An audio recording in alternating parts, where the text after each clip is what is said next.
C79-133. I have not received any requests in writing not to live stream plenary meetings, and therefore we shall proceed as outlined. Live streaming is available in all 6 official languages on the IMO streaming platform, which can be found on the IMO Docs landing page and the IMO YouTube channel. As I was saying initially, we shall now move on to the question of waivers to the rules of procedure of the Council. In Not Verbal 80,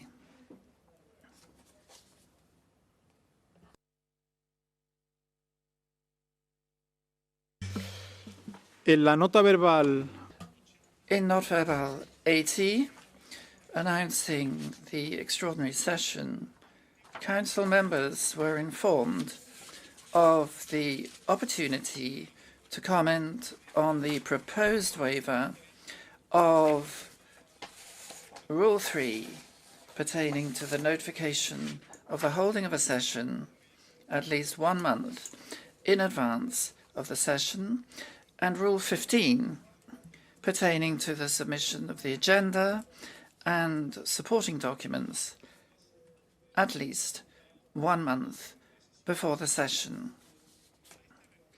In this regard, I would like to inform the meeting that all 8 Council members who requested this extraordinary session have proposed waiving of these rules. Additionally, 6 Council members have communicated to the Secretary-General their support for invoking Rule 58 of the Rules of Procedure of the Council in order to waive application of these rules. Under this agenda item, I can inform you that 2 documents have been submitted, document C/ES36/1/1 from the Russian Federation and C/ES36/1/2 from the Islamic Republic of Iran, and those documents express opposition to the waiver. And firstly, I would like to invite the Russian Federation to introduce their document. And I would like kindly to remind speakers to limit their introductions to documents to 3 minutes.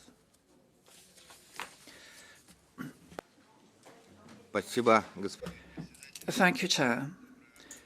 A good morning to you, and a good morning to distinguished ladies and gentlemen, and to the distinguished Secretary-General.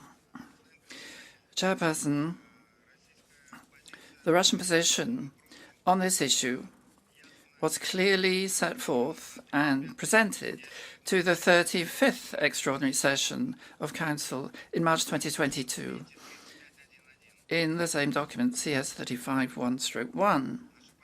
Our position remains unchanged, and we adhere to it regardless of the reasons for convening extraordinary sessions of the Council.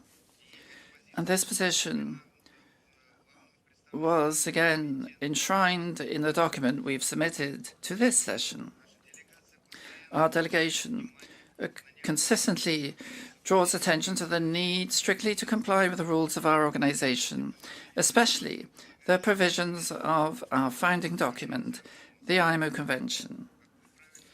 As you rightly said, in the vote Nebal 80, the Secretary-General pointed out that members of the Council requesting an extraordinary session also proposed applying a waiver to the rule requiring at least 1 month's notification prior to the conduct of the session. Furthermore, the Secretary-General draws attention to the need to apply Rule 58 in the Rules of Procedure of the Council to apply the waiver to Rule 3 and Rule 15 pertaining to the submission of the agenda and accompanying documents no less than 1 month before the session. So it is our deep conviction that these rules have already been breached. Now they're being violated. That's as regards the rules of procedure of the Council.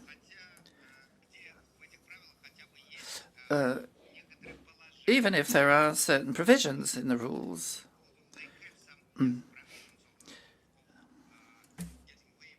as regards applying a waiver.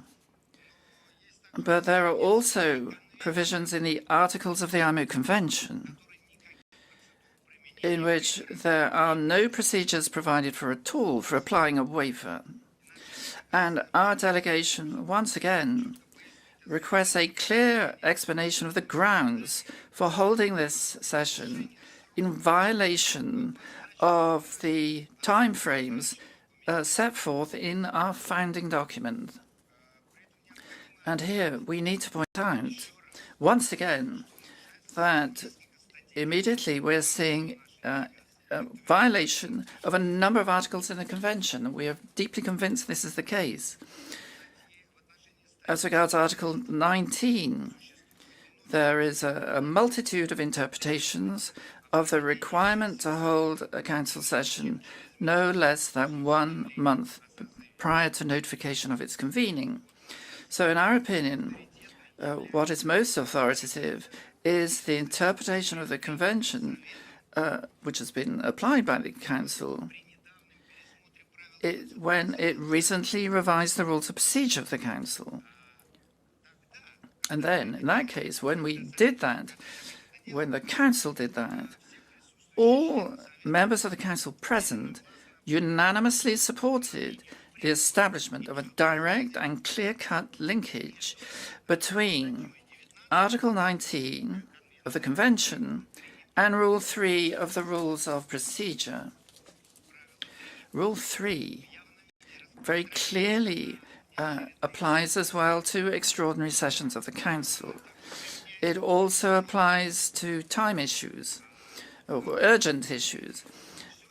All of this is enshrined in the text of Article 3, Rule 3. Article 21 of the Convention in its understanding is obvious. And up until 2022, there were no precedents of a clear violation of it. Today, we are again faced with the adoption of a decision which violates these provisions of the Convention. Issues of substance are the prerogative of the committees, and they are to be considered by the Council only after it has received the conclusions of the relevant committee, whereas the Council, first and foremost, is an administrative and budgetary body. At the same time, understanding and supposing that the members of the Council will insist, or are insisting, on the holding of this session, we trust that this meeting is being convened first and foremost for the goals which are consistent with the mission of our organization. For example, seeking solutions for commercial vessels and their crews, which are currently in the region. And we also trust the session will be constructive in nature, although we already have major doubts that that will be the case.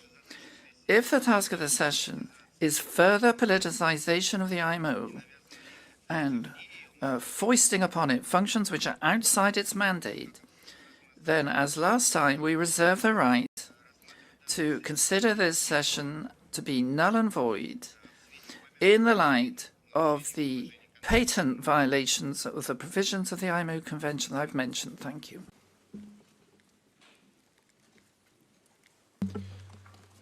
Gracias a la Federación de Rusia. Thank you, Russian Federation. I now invite the Islamic Republic of Iran to submit its document. Thank you, Mr. Chair. Very good morning to all of the distinguished delegations. My delegation wishes to raise a procedural concern regarding the rules of procedure of the Council as reflected in our document C/ES.36/1/2.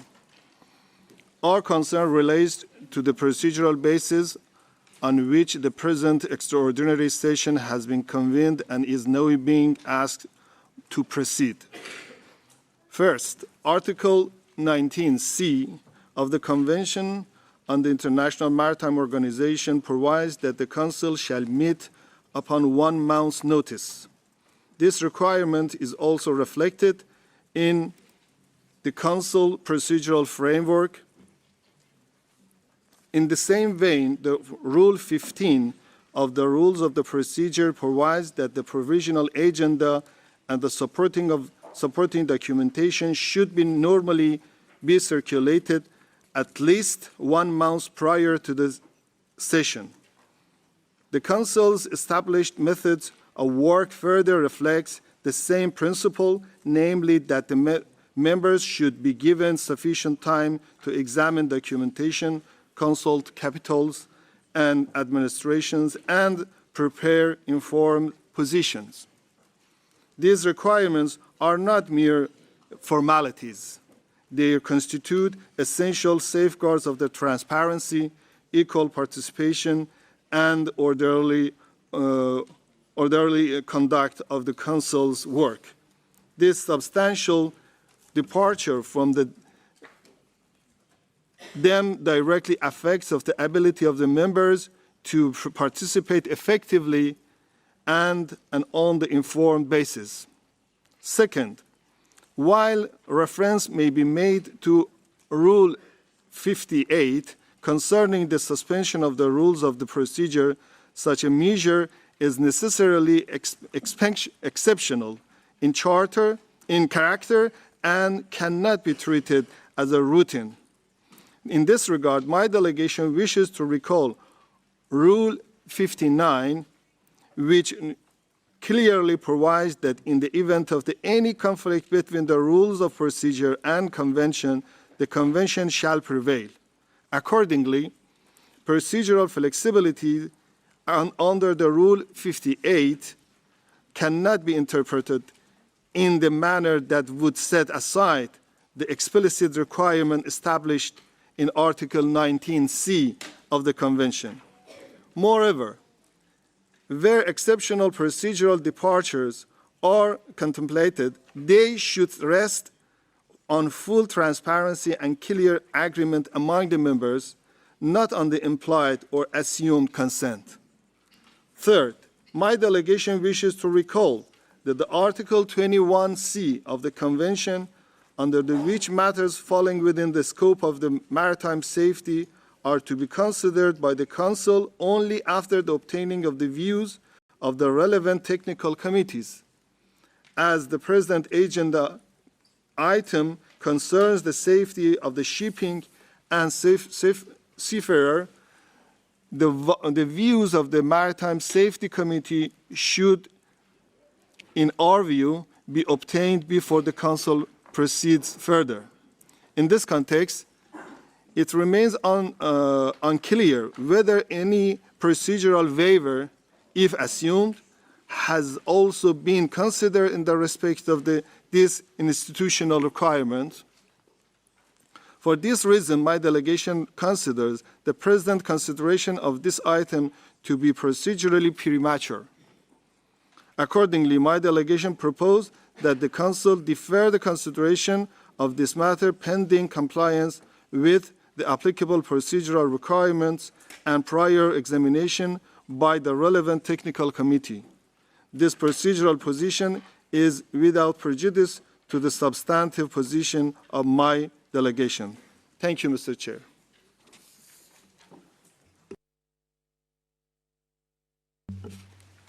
Muchas gracias a la... Thank you. Islamic Republic of Iran.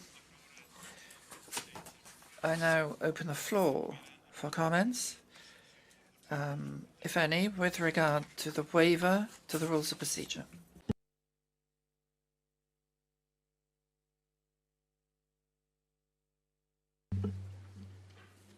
Emiratos Árabes.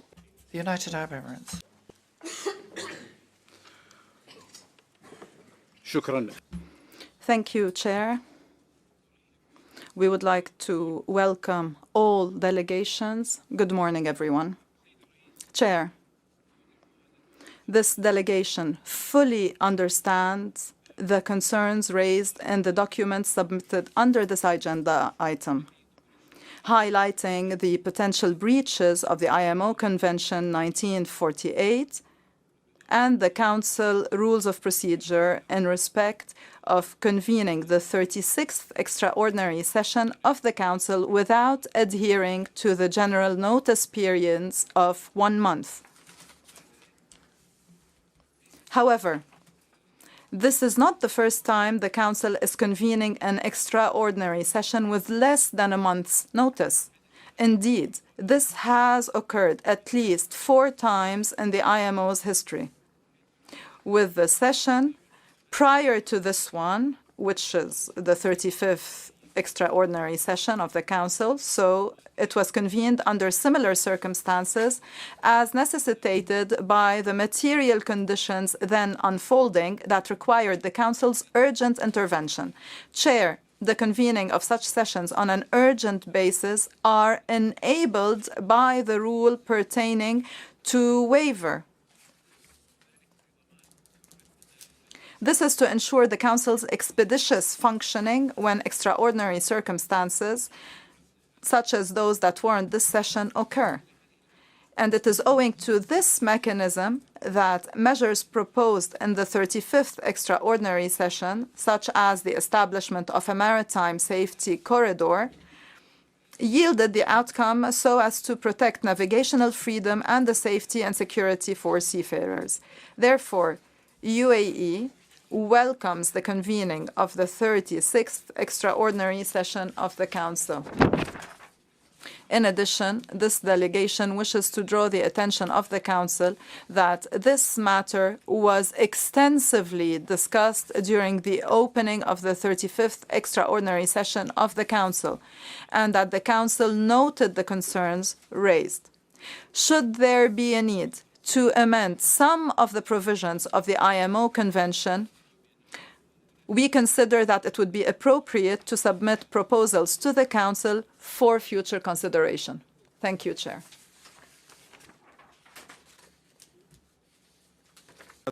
Thank you, United Arab Emirates. Sweden, please. Thank you, Chair, and good morning, everyone. Shukran. I would like to thank the Secretary General and the IMO Secretariat for convening this meeting in a timely manner. Sweden supports waiving the relevant rules of procedure of the Council in order to conduct this meeting. Sweden does not take the strict application of the rules of procedure lightly, but considering the seriousness of this situation, it's clear to Sweden that a meeting of the Council must be held as soon as practically possible. Sweden notes the information from the Secretary General that 8 Council members asked for the convening of this extraordinary session of the Council. I would like to inform that Sweden also supports this extraordinary session at this time, including waiving the relevant parts of the rules of procedure, including Rules 3 and 15, in order for this to happen. Finally, Mr. Chair, Sweden supports the adoption of the agenda as set out in document CES 36-1. Thank you. Gracias a Suecia. Thank you, Sweden. Cyprus, please. Thank you, Chair, and good morning to you all. I'll be very brief. Regarding document 36/1/1, Cyprus cannot accept the arguments put forward to dispute the application of Rule 58 of the Council's Rules of Procedure. The document argues that there can only be a single understanding in respect of 1 month's notice as an obligation, and that convening this session constitutes a contravention of Article 19C of the Convention. These claims overlook the clear and long-standing practice of the Council to apply procedural flexibility when circumstances demand it, including through, of course, the waiver mechanism explicitly foreseen in Rule 58. In a very similar manner, Cyprus cannot accept the arguments put forward by document 36/1/2, which seek to cast doubt on the procedural legitimacy of this session and to reframe the agenda by invoking Article 21C. The document claims that the matters before us fall squarely within the technical mandates of the Maritime Safety Committee and therefore should not be considered by the Council. This interpretation is neither consistent with past practice nor with the Council's responsibility to address urgent threats to seafarers and international navigation. Cyprus therefore urges the Council to remain focused on its mandate today, addressing the serious and ongoing threats to seafarers, shipping, and freedom of navigation in the Strait of Hormuz, and ensuring that the organization speaks with clarity, unity, and resolve. Thank you, Chair. Gracias a Chipre. Thank you, Cyprus. United Kingdom. Thank you, Chair, and a good morning to all. Last week, we heard from the Secretary-General that there are currently 3,000 vessels and 20,000 seafarers currently in and around the Strait of Hormuz. As he rightly said, seafarers' safety and well-being and ensuring freedom of navigation is this organisation's absolute priority. It is vital that the governing body of this organisation, this Council, shows leadership in the face of this extraordinary situation. This is why the United Kingdom supports holding this extraordinary session of the Council, and why we therefore support invoking Rule 55 of its Rules of Procedure, and to waive that portion of the rules requiring at least 1 month's notice in advance of holding this session.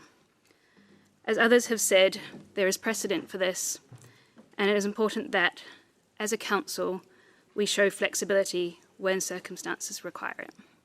Thank you. Gracias al Reino Unido. Thank you, United Kingdom. Germany, please. Thank you, Chair.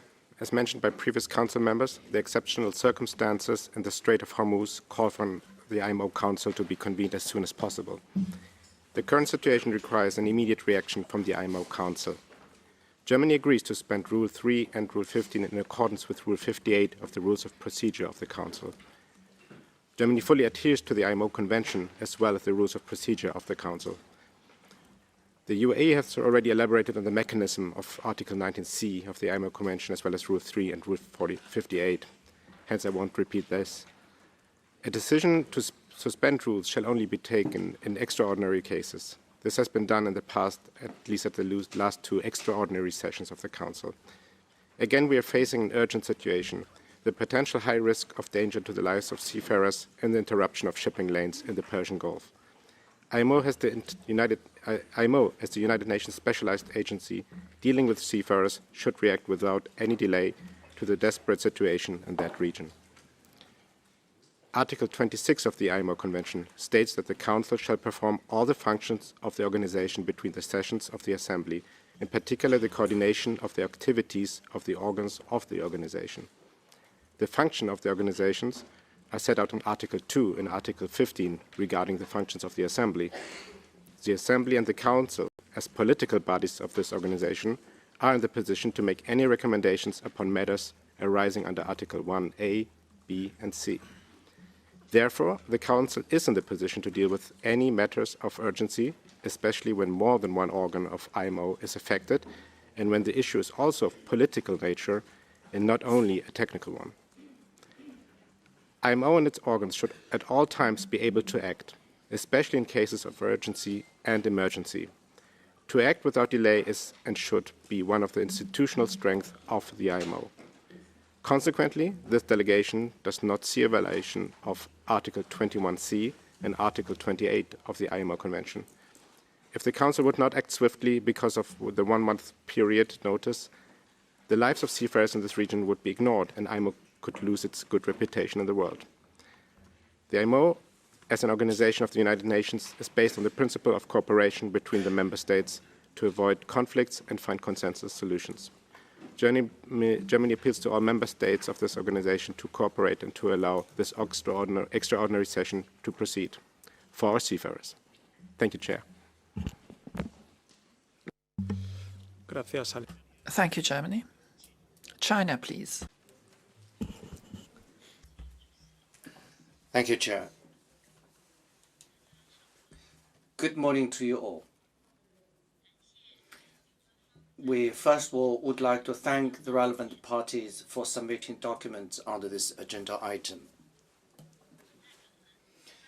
This delegation welcomes this organization to take actions, including convening sessions to discuss any possible and plausible global solutions to address the impacts of the situation in the Gulf region on shipping, the safety of seafarers, and the marine environment.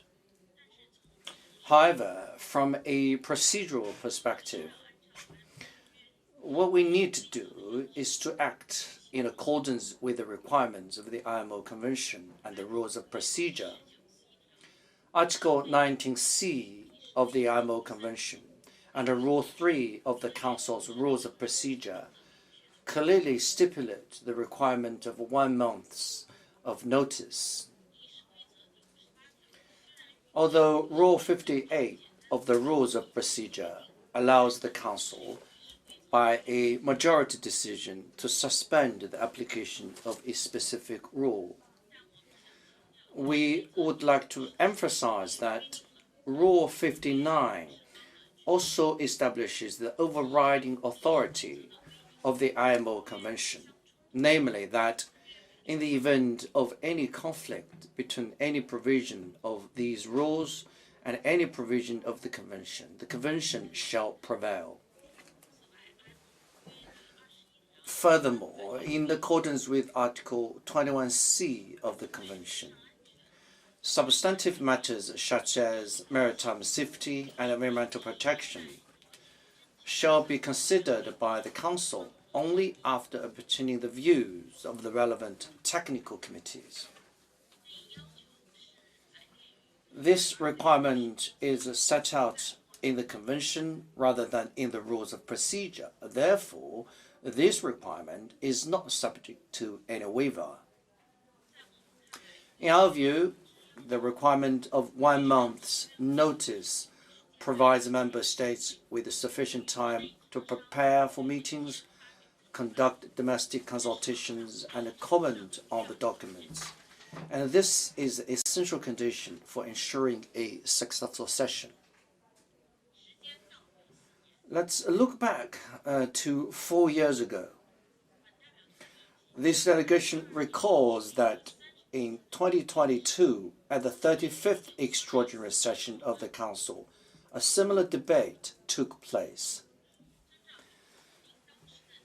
In line with your proposal, at that time, the Council invited member states to submit suggestions regarding amendments to the IMO Convention or the Rules of Procedure in relation to extraordinary sessions. Afterwards, this organization carried out a systematic review and revision of the Rules of Procedure, including the requirement for 1 month's notice. The response from member states was not to relax the notice requirement for extraordinary sessions. On the contrary, the revised rules further strengthen the requirement of 1 month's notice. This requirement is applicable not only to regular sessions, but also to extraordinary sessions. In conclusion, this delegation reiterates that we welcome this organization exploring by any means, including convening meetings, solutions conducive to enhancing navigation safety in the Gulf region and safeguarding the welfare of seafarers. However, we wish to emphasize that procedural rules form the foundation of this organization's work and must be observed so as to avoid setting undesirable precedents. Thank you, Chair. Gracias a la Thank you, Chana. France, please.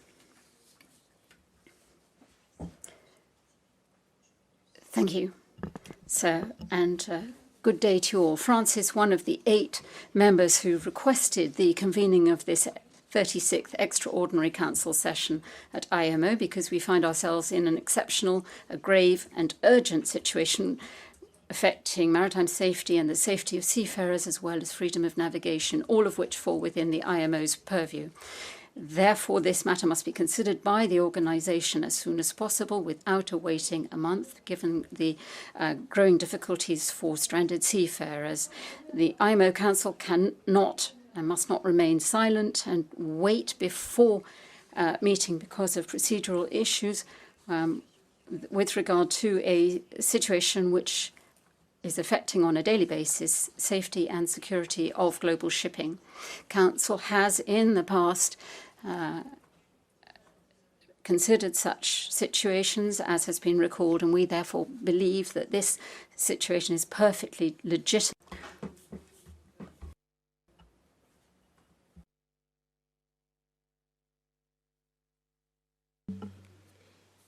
Gracias a Francia, Japón.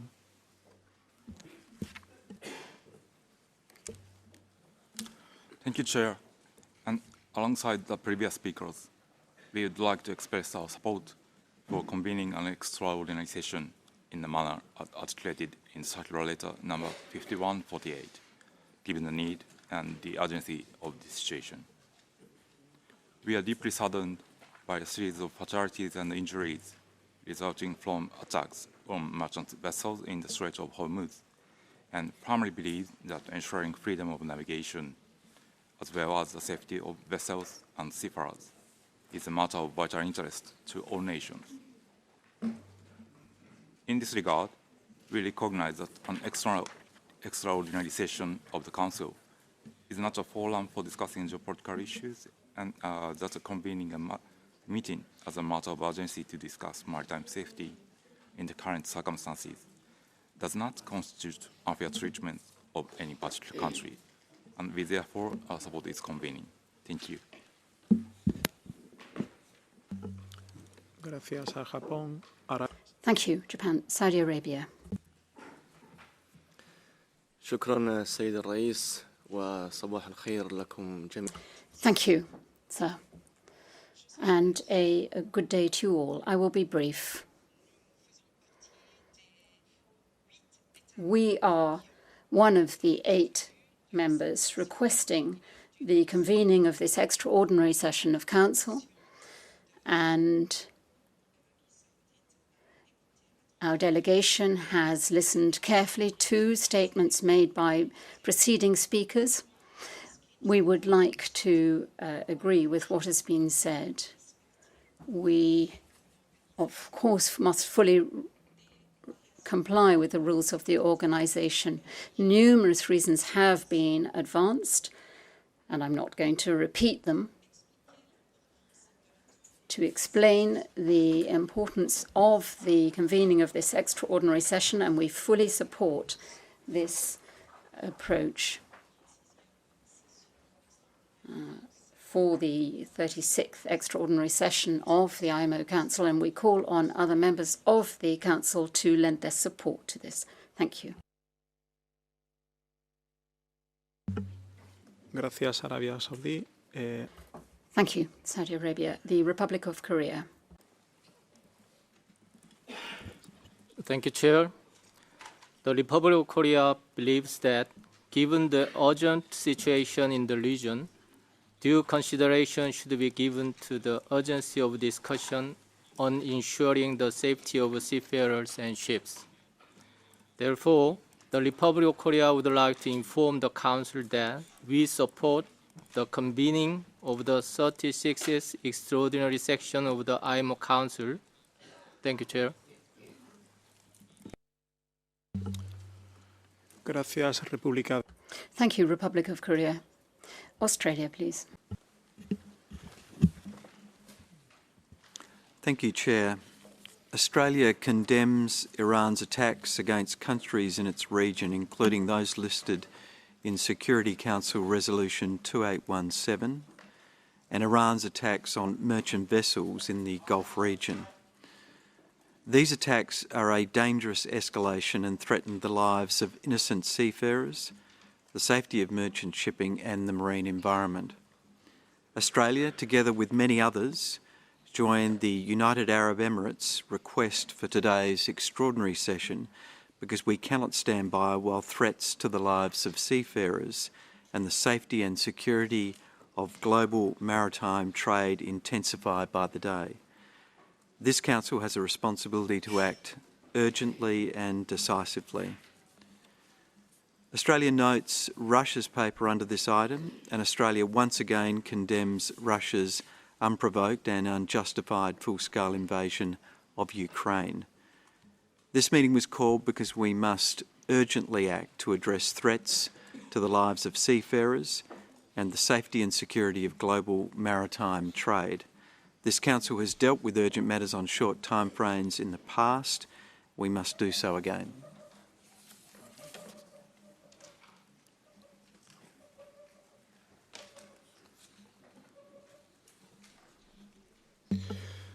Muchas gracias a la delegación de...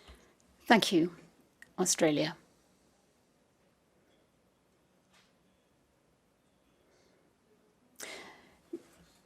Given the statements with regard to waivers that we have heard thus far and requests for interventions already made to the Secretary-General, I take it that Council agrees to invoke Article 58 of its Rules of Procedure and to waive that portion of Rule 3 requiring at least 1 month's notice in advance of holding this session, along with the portion of Rule 15 requiring the Secretary-General to distribute the agenda for the meeting at least 1 month in advance of the meeting. And I take it that delegations on the screen who have requested the floor have done so also to support invoking Article 58, and I would therefore ask you that if you agree with my proposed approach, that you kindly withdraw your request to speak. Muchas gracias por su colaboración. Thank you very much for your cooperation. It is so decided. With regard to media, I would like to inform Council that, in accordance with the terms and conditions of media attendance at meetings of IMO Assembly, Council, committees and their subsidiary bodies adopted by the Council, the media may attend plenary meetings of the Council unless the Council decides otherwise. The list of these media representatives has been published in Council document C/ES 36J/2. If there's no objection, I take it that Council grants this request. It is so decided.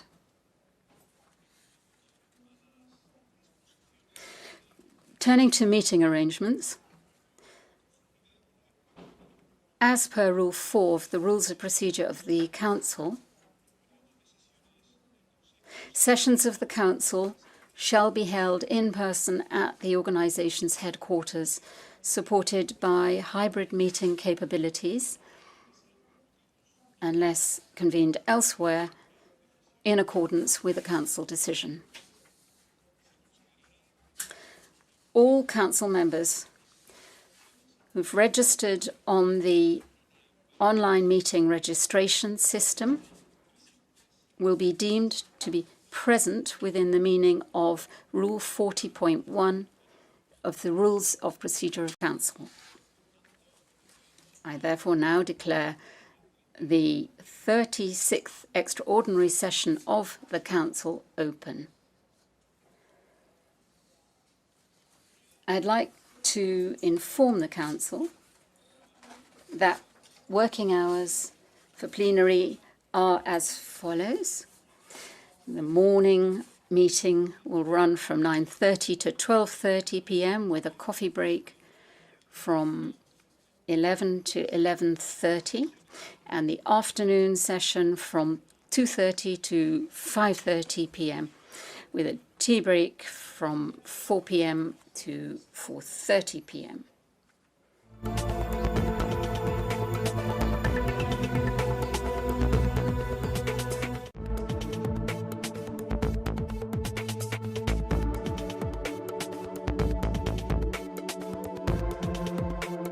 Some announcements with regard to the conduct of the meeting. Mrs. Premper, please.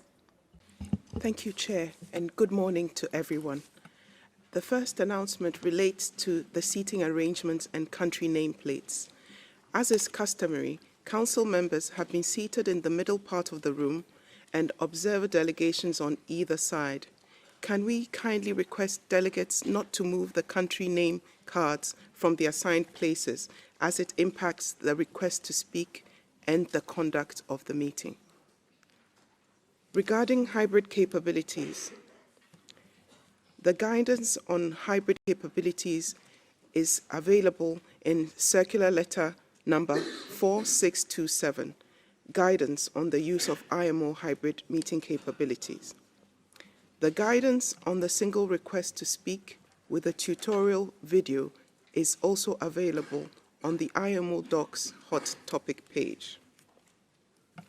Following the adoption of the Code of Conduct for delegates, observers, and other participants at IMO meetings, events, and activities to prevent harassment, including sexual harassment, this is a reminder that all participants in this session are subject to the Code of Conduct and invited to familiarize themselves with the code, which can be found in Circular Letter number 4908.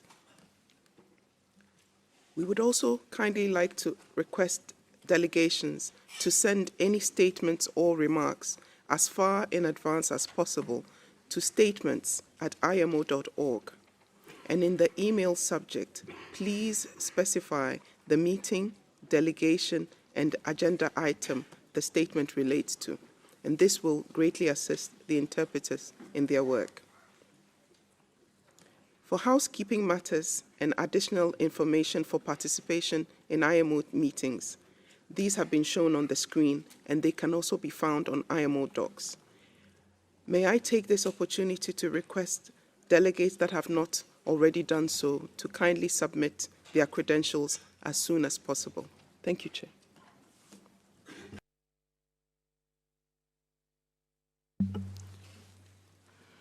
Muchas gracias, señor. Thank you, Mrs. Prempe. We will now continue with the adoption of the agenda. I would like to remind all delegates that, unlike committees which produce detailed reports, the Council issues a summary of decisions. Please note that individual statements will not be attached to this summary, as the session is being recorded. Delegates' interventions will be available on IMO Docs as audio records in due course. As you're aware, we have a busy agenda ahead. In order to ensure that we conclude our work efficiently, I kindly encourage you once again to keep your statements as concise as possible, and I therefore propose that any documents submitted be introduced with a statement limited to a maximum of 3 minutes. I can assure you that I will do my utmost to facilitate a smooth session, and as ever, I appreciate your customary cooperation in helping us to achieve our goals. If there's no objection, my intention is to take general statements after the adoption of the agenda, and I will inform you in due course when you may do so. Let's now turn to the first item on our agenda, namely the adoption of the agenda. The provisional agenda for this session is contained in document CES 36/1, and I would like to invite delegates to make any comments on that document. The floor is open.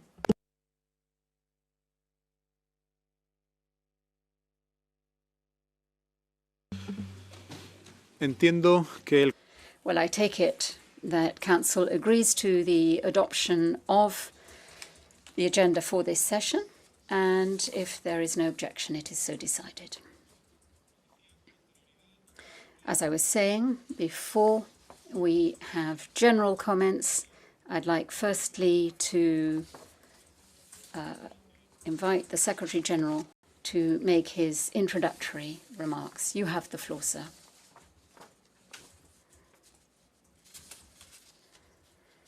Thank you very much, sir, and a very good morning to you all. And I welcome you to this 36th extraordinary session of the Council. At the outset, I must first express my grave concern and my deep sadness regarding the recent attacks on merchant ships in the region of the Strait of Hormuz, as a result of which, as we've heard, at least 7 seafarers have lost their lives and several others have been severely injured. My thoughts are with the families and the loved ones of those affected, as well as with the global maritime community, which mourns these tragic losses. At present, around 20,000 seafarers remain stranded inside the Persian Gulf, on board vessels facing high risk and considerable mental strain. My thoughts are also with these seafarers. Despite these challenges, they continue to perform their duties with professionalism and resilience. I continue to monitor the situation closely, and I reiterate my call for all shipping companies to exercise the utmost caution when operating in the affected region, and, to the extent possible, to avoid passing through it. I will never tire of repeating myself when I say that any attack on innocent seafarers or civilian shipping is totally unacceptable. They must not become victims of broader geopolitical tensions. Therefore, I urge all parties, all of you, to work towards the de-escalation of the conflict and to allow these crew members to leave the Gulf safely on board their ships. During this Council meeting, you will have the opportunity to engage in dialogue and to focus on solutions acceptable to all parties in order at all times, we must remember to protect all innocent seafarers as well as the safety of navigation and of the marine environment. And I warmly urge you to focus on substantive deliberations and practical measures related to the proposals before you. Time is short, and we all bear a serious responsibility towards the affected seafarers. As I have emphasized publicly, I urge all stakeholders to remain vigilant against disinformation and to rely, when making operational decisions, only on verified, authoritative sources. To support this effort, the organization has made available a dedicated web page providing regularly updated and verified information on the evolving situation. And I stand in solidarity with the many crews who continue to keep global shipping moving under extraordinarily difficult circumstances.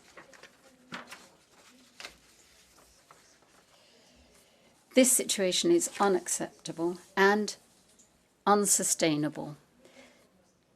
Shipping has demonstrated time and again how resilient it is,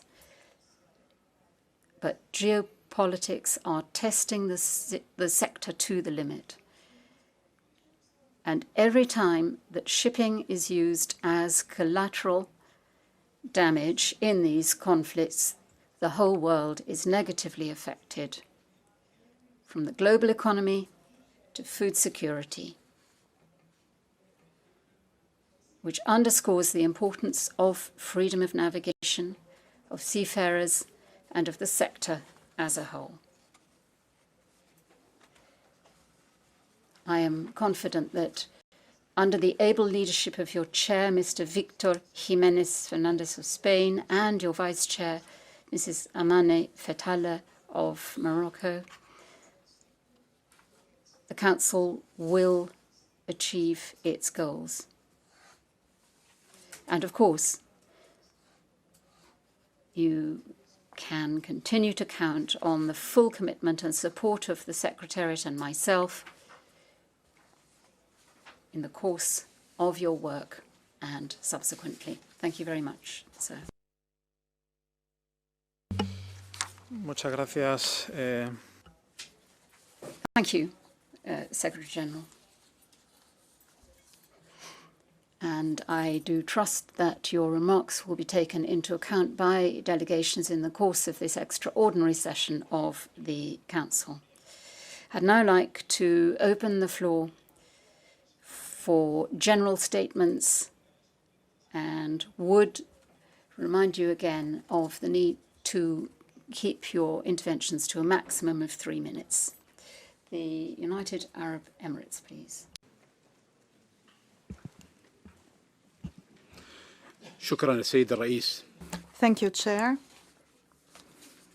The United Arab Emirates expresses its rejection and condemnation in the strongest terms of the Islamic Republic of Iran's unprovoked, unjustifiable, indiscriminate, and wholly unlawful attacks against my country and other GCC countries. Iran's attacks constitute a serious breach of our sovereignty, territorial integrity that includes our territorial waters, and a flagrant violation of fundamental rules and principles of international law, including the Charter of the United Nations. Iran's malign activity is harmful to international shipping and accordingly poses a serious threat to maritime safety and security and the marine environment. Iran's attacks have yielded death and severe injury to several seafarers and shipyard workers. Accordingly, Iran's attacks threaten the safety and security of seafarers and international shipping, and they constitute a violation of fundamental principles of maritime law, such as the freedom of navigation, and are a dangerous threat to international peace and security. The UAE further condemns in the strongest terms Iran's targeting of civilian infrastructure, including transport hubs, service facilities, and residential areas, in violation of international law. These heinous attacks have resulted in civilian fatalities, injuries, and material damage. They invoke terror to civilian populations in the region and consequently threaten their safety and security. The UAE affirms its inherent right to self-defense under international law as recognized in Article 51 of the Charter of the United Nations, and rejects Iran's baseless invocation of the same provision to justify its attacks against the UAE and other GCC countries. The UAE will take all necessary measures consistent with international law to protect its territory and populations within it. The UAE reaffirms the importance of safeguarding regional airspace, maritime routes, and the freedom of navigation in the Arabian Gulf, especially in the Strait of Hormuz, so as to ensure the safety and security of supply chains and the stability of global energy markets. Thank you, Chair.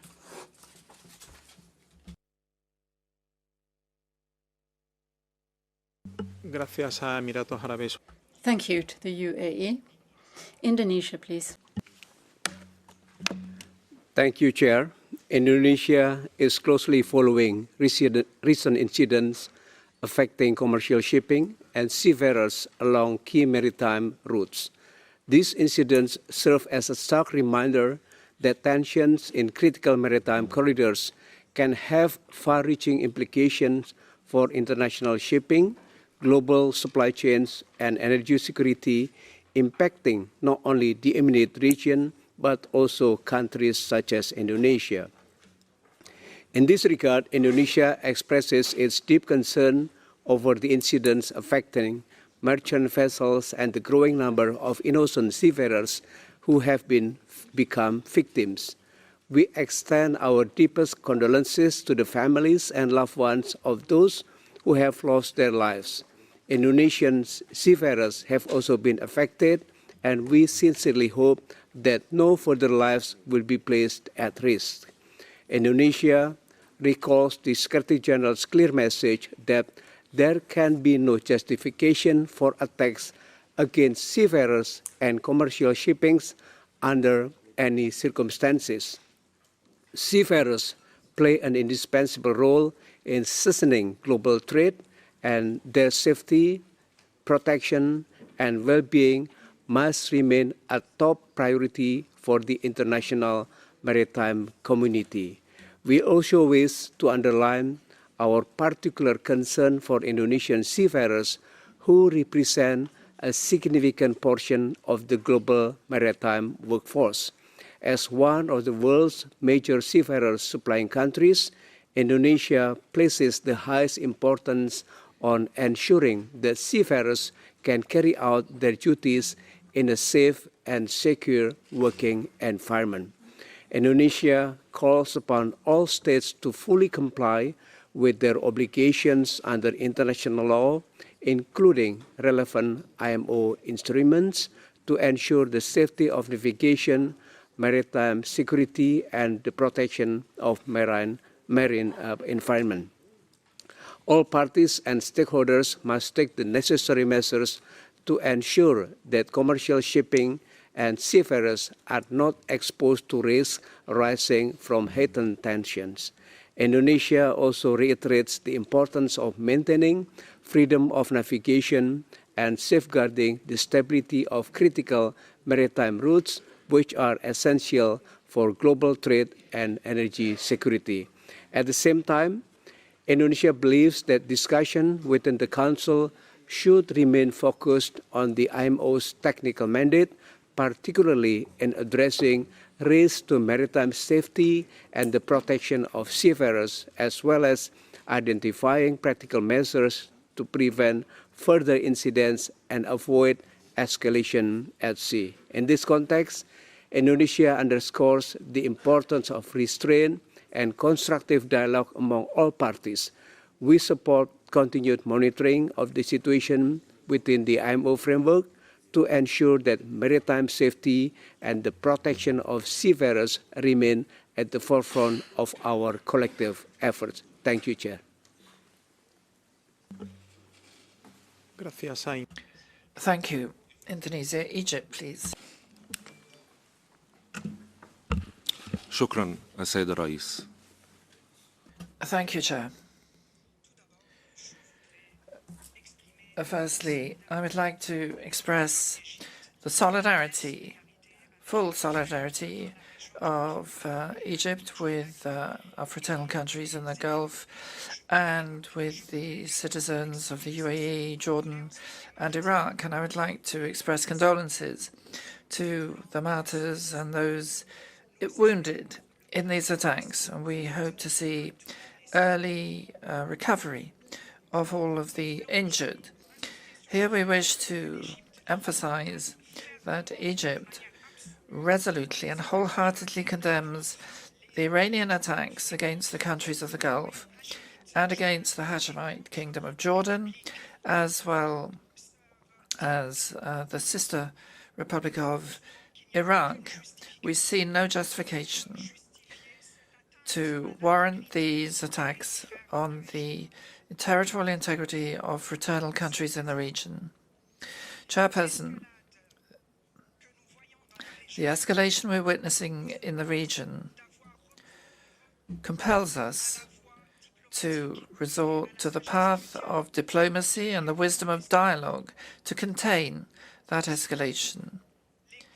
Otherwise, the disastrous and dangerous consequences will continue to jeopardize peace and international stability. For these reasons, Egypt,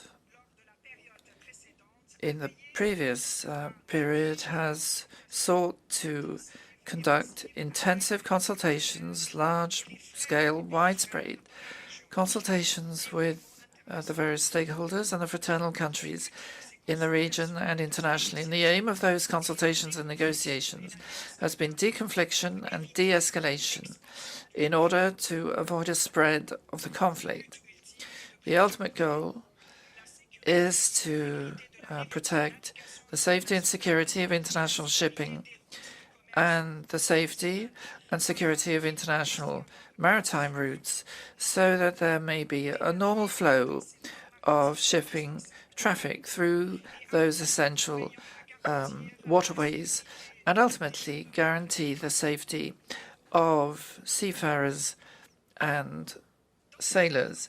And in this context, we wish to restate emphatically once again our unchanging position. The safety of international shipping must be guaranteed. There must be a rejection and refusal of any attempts to hamper that shipping because those hindrances and impediments are a threat to stability and peace in the region and a threat to international trade. Egypt will make every possible effort to restore stability in the region. Chairperson, in conclusion, we wish here to stress that Egypt is resolutely committed to supporting every effort to guarantee peace and security, as well as stability. And among those endeavors, we also include efforts to ensure safety of navigation and guaranteeing international supply chains. We are convinced that the future of the region must be built upon the basis of cooperation, peace, and respect for international law. The countries and peoples of the region deserve to live in peace. Thank you, sir.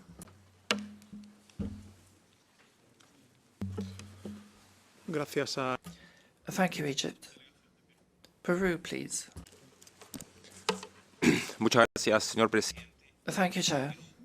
Peru supports and joins in the consensus of members of the Council for holding this extraordinary session. Our organization and our Council must be in a position to meet urgently when circumstances warrant, and that is the case with the circumstances which led to the holding of this session. The delegation of Peru is closely following the situation in the Strait of Hormuz, a strategic, crucial shipping route. And in this context, we think it's essential to maintain conditions which guarantee safety and continuity of international shipping and the protection of seafarers. At the same time, we wish to stress the importance of the commitments entered into by member states in the International Maritime Organization and the instruments adopted under its aegis, such as the SOLAS Convention, the MARPOL Convention, and the Facilitation Convention. The respect for those norms is essential for guaranteeing security and safety of shipping and seafarers and maintaining international shipping trade, particularly when it may be affected by crucial shipping routes. In accordance with Resolution 2857 adopted by the UN Security Council and supported by a country, we resolutely condemn the attacks by Iran against countries of the Gulf, and we stress that any attempt to hamper shipping in the Strait of Hormuz is a major threat to international peace and security. And lastly, Peru wishes to express its solidarity with the countries of the Gulf and the ships and seafarers affected by the current situation in this region. Thank you.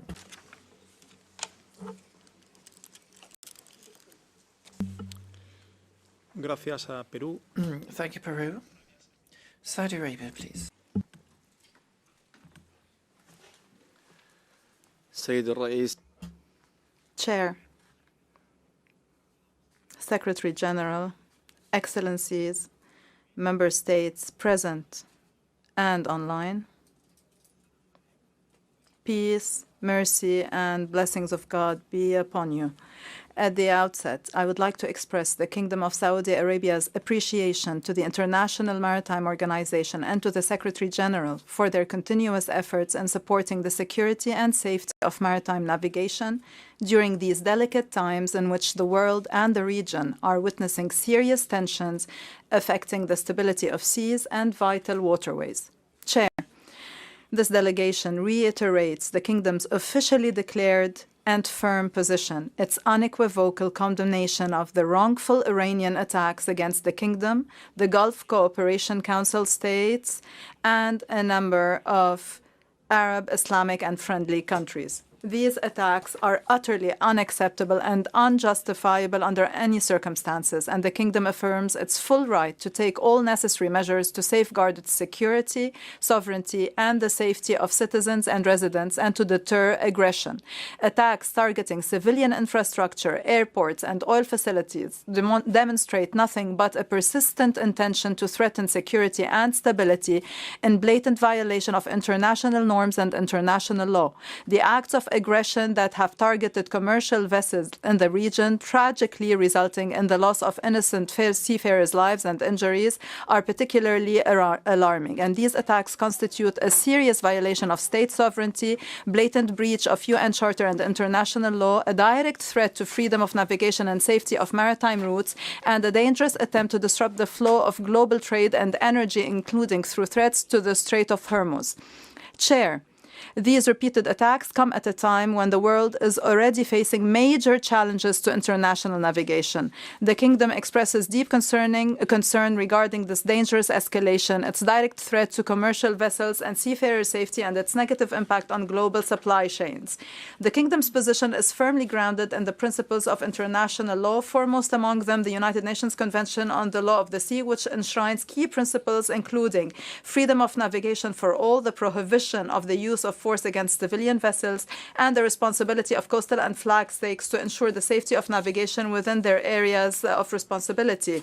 And seafarers are the most exposed during times of tension. And in line with the IMO Secretary General's statement that there is no justification for attacking innocent seafarers or civilian ships, the Kingdom emphasizes that their protection is an urgent collective humanitarian and moral responsibility.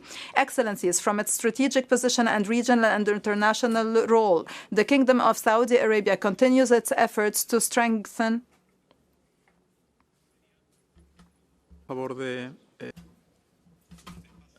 could you speak a little more slowly to make the life of the interpreters a little easier? Thank you.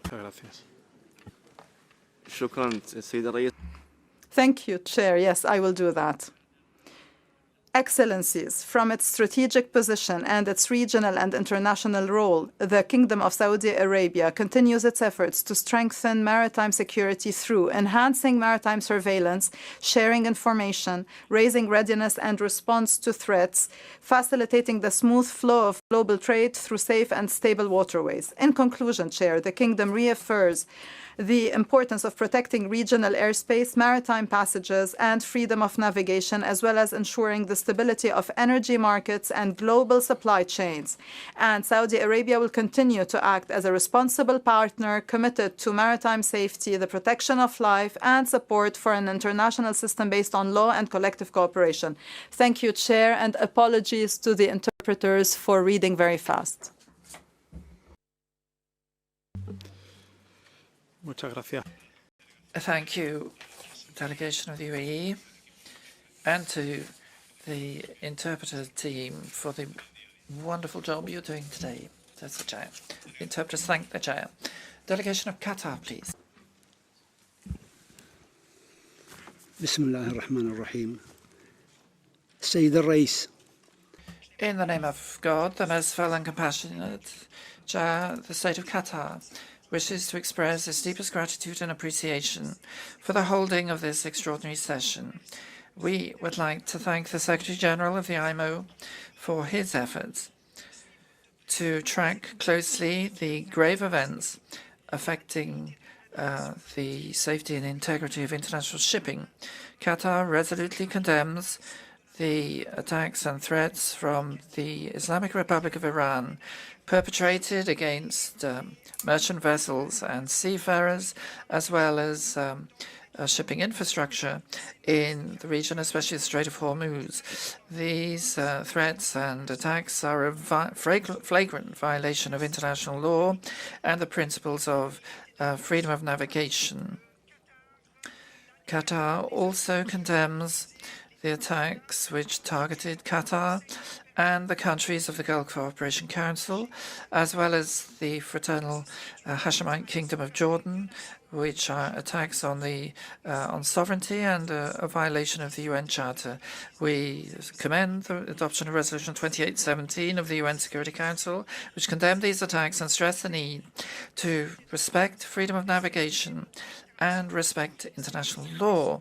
These aggressions have direct impact on the safety and integrity of international shipping, and they jeopardize the lives of innocent seafarers, while also threatening the stability of international shipping routes, which in turn jeopardizes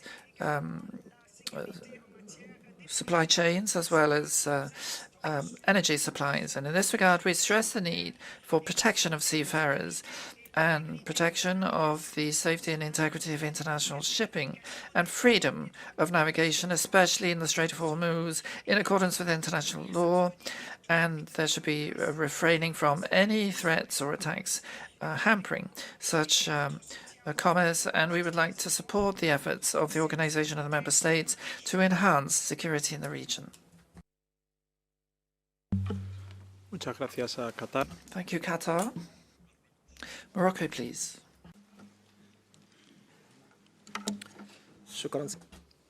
Thank you, Chair. The Kingdom of Morocco wishes to express its sincere thanks and appreciation to the Secretary General for his continued efforts and unwavering commitment during these challenging times. We particularly commend his regular and transparent communication, which enables us to closely monitor developments in the security situation in the Middle East. The Kingdom of Morocco is following with grave concern the recent developments and their direct repercussions on maritime safety and security. As a nation committed to promoting smooth and secure international trade, the Kingdom reaffirms strongly that freedom of navigation in straits used for international shipping, including the Strait of Hormuz, is a fundamental principle of international law as enshrined in the United Nations Convention on the Law of the Sea. Any threat to this freedom constitutes a threat to the stability of the global economy and the security of energy supply chains. Chair, the Kingdom of Morocco condemns in the strongest terms the Iranian missile attack that violated the sovereignty and security of brotherly Arab states, the United Arab Emirates, the Kingdom of Bahrain, the State of Qatar, the State of Kuwait, the Hashemite Kingdom of Jordan, and the Kingdom of Saudi Arabia. The Kingdom of Morocco considers this attack a flagrant violation of the sovereignty of these countries, an unacceptable affront to their security, and a direct threat to the stability of the region. The telephone calls made by His Majesty King Mohammed VI, may God grant him victory, to a number of leaders, so phone calls to a number of leaders of the Gulf Cooperation Council countries following the heinous Iranian attacks, reflect the strength and depth of the unwavering and steadfast spirit of fraternal solidarity that unites the Kingdom of Morocco with these countries. And we affirm our full solidarity with these sister nations in all legitimate measures they will take to respond to this aggression, to protect their security and ensure the safety of their citizens and residents. Chair, this escalation has also resulted in an unacceptable human cost. The Kingdom of Morocco expresses its deepest condolences to the families of the sailors and seafarers who lost their lives in these tragic circumstances. These men and women who ensure the continuity of global trade should never be targets or victims of armed conflicts. Their protection and ensuring their safety and well-being must remain a top priority in accordance with the instruments of the IMO and international law. Finally, the Kingdom of Morocco calls for maximum restraint and de-escalation. We urge all parties to prioritize dialogue and diplomatic means to resolve this dispute in full respect of international law. The IMO plays a crucial role in maintaining maritime safety and in protecting the lives of seafarers, and the Kingdom of Morocco reaffirms its commitment to supporting all efforts aimed at this goal. Thank you, Chair. Gracias. Thank you, Morocco. Liberia, please.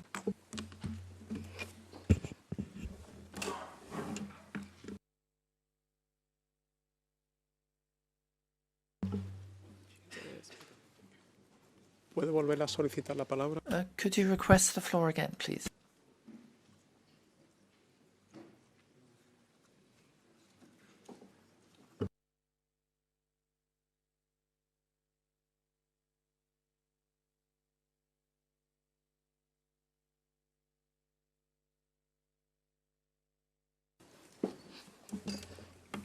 Cuando quiera, Liberia. When you're ready, Liberia, please go ahead. Thank you, Chair. And sorry to the interpreters, I have a few edits, so please flow with me.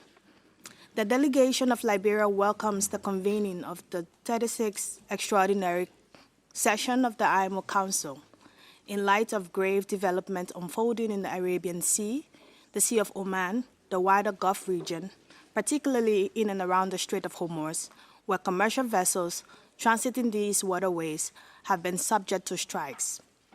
Liberia expresses profound concern at the rapid deterioration of the maritime security environment. More than 1,000 vessels and their crews have been hampered by these events. Some ships have been directly attacked, resulting in damage, loss of life, and injury. Mr. Chair, at the time of this statement, at least 5 Liberian-flagged vessels have been directly affected. Additionally, more Liberian-flagged seafarers and ships has been impacted directly or indirectly. The frequency and severity of these incidents are increasing and pose a serious threat to international shipping, commerce, and human life. This delegation underscores the fundamental importance of freedom of navigation and innocent passage, principles enshrined in UNCLOS, which must be fully respected and safeguarded. Attacks on commercial shipping and any action that places seafarers at risk constitute a violation of these principles and long-standing norms governing conduct at sea. Seafarers are civilian professionals whose work serves the common good. They must never be instrumentalized or targeted in the course of hostilities. The safety, security, and welfare of seafarers are paramount. All parties should take immediate and tangible steps to ensure that crew members and commercial vessels are protected at sea, in ports, and while transiting international waterways. Liberia therefore urges all parties to exercise maximum restraint and to pursue de-escalatory measures.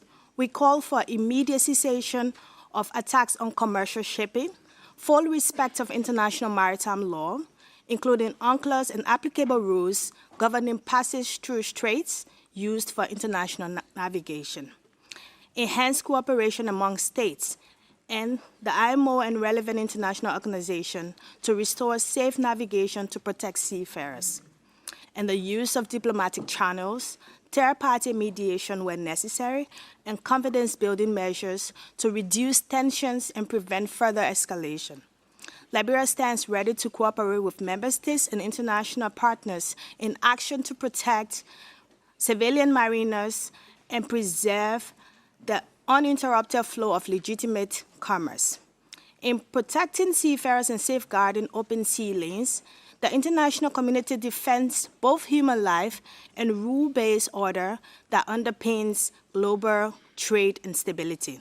We urge the Council to issue a clear and unified message condemning attacks on commercial shipping, calling for immediate de-escalation, and refraining from impartial protection due to seafarer and commercial vessel. Thank you, Mr. Chair. Gracias.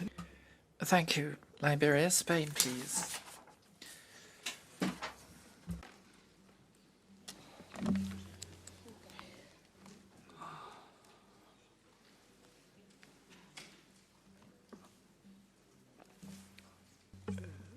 ¿Puede volver a solicitar la... Could you request the floor again, please, Spain?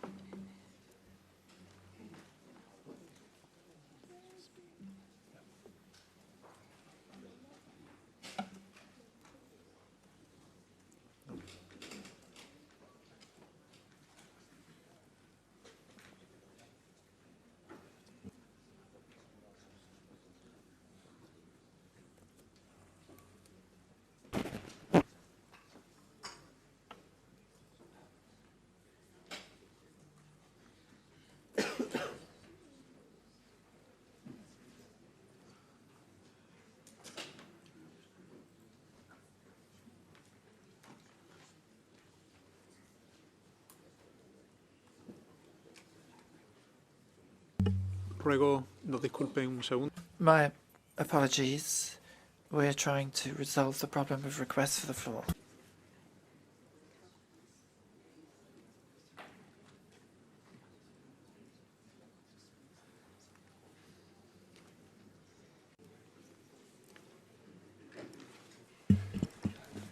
Gracias. Spain. Thank you, Chair.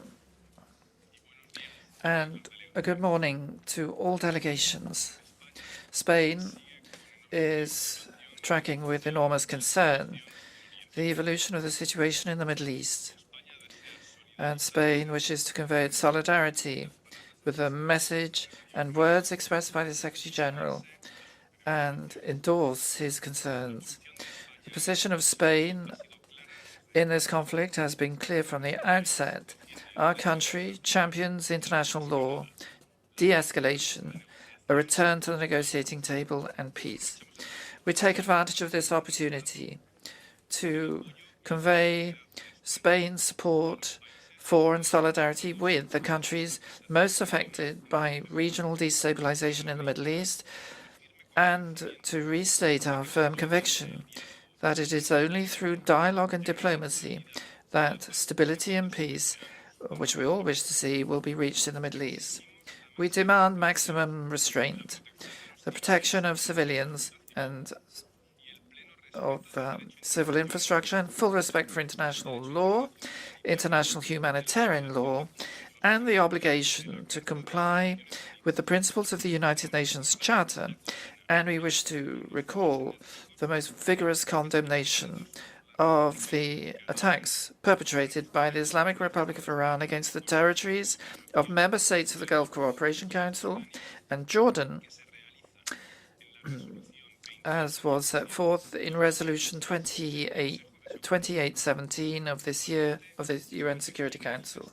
We also wish to express our deep concern regarding the consequences this conflict is having for international shipping and innocent seafarers who, yet again, are suffering at first hand and in disastrous ways from the consequences of geopolitical conflicts and tensions. Attacks by the Islamic Republic of Iran on merchant ships which are in the zone must cease immediately. Spain wishes to make it clear that the right to freedom of navigation must prevail, and safe transit of merchant vessels through the Strait of Hormuz must be restored, given that this is one of the main global shipping routes, which is key to guaranteeing global supply chains. Only through a cessation of hostilities will we be able to mitigate the consequences this conflict is wreaking on regional stability, the safety of global commercial routes, financial markets, energy prices, and food security. Thank you, sir. Gracias a la delegación. Thank you, Spain. We are coming close to 11 o'clock when we are supposed to take the coffee break. So we shall take the break and resume at 11:30. Thank you.